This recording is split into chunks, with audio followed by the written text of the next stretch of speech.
Nitong Biyernes, inanunsyo ni Executive Secretary Lucas Bersamin kung sino-sino ang cabinet secretaries na mananatili sa kanilang posisyon makaraan ng kautosang courtesy resignations ni Marcos Jr. Kabilang sa magpapatuloy sa kanilang panunungkulan at paninilbihan ay ang economic team na sina Cristina Aligar-Roque ng Department of Trade and Industry, Ralph Recto ng Department of Finance, Arsenio Balisacan ng Department of Economy, Planning and Development, Amina Pangandaman ng Department of Budget and Management at Frederick Go, Special Assistant to the President for Investment and Economic Affairs. Samantala, inanunsyo rin ni Bersamin ang mga pagbabago sa ibang departamento at mga opisyal na hindi mananatili sa kani-kanilang pwesto.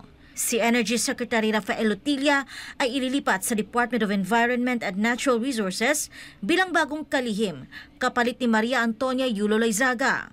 Ayon kay Bersamin, magpapahinga muna si Loizaga, ngunit nananatiling bukas ang posibilidad na mabigyan siyang muli ng posisyon sa gabinete sa mga susunod na panahon. Habang pansamantalang walang kalihim, pamumunuan muna ni Undersecretary Sharon Garin ang DOE bilang officer in charge.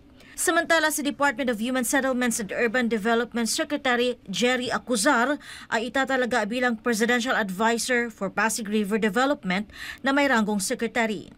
Papalit sa kanya bilang bagong kalihim ng DSUD si Engineer Ping Aliling, dating Undersecretary ng naturang ahensya. Sa panig naman ng Department of Foreign Affairs, nakatakdang magretiro si Philippine Permanent Representative to the United Nations Antonio Manuel Lagdameo pagsapit ng Hulyo 31.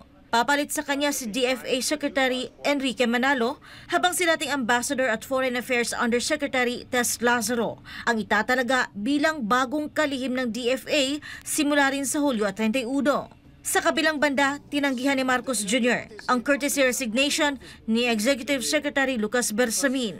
Ayon kay Bersamin, ang mga opisyal ng gabinete na nagsumite ng kanilang courtesy resignation ay dadaan pa sa masusing pagsusuri bago maglabas ng pinal na desisyon ng Pangulo ukol sa kanilang pananatili o pag-alis sa pwesto.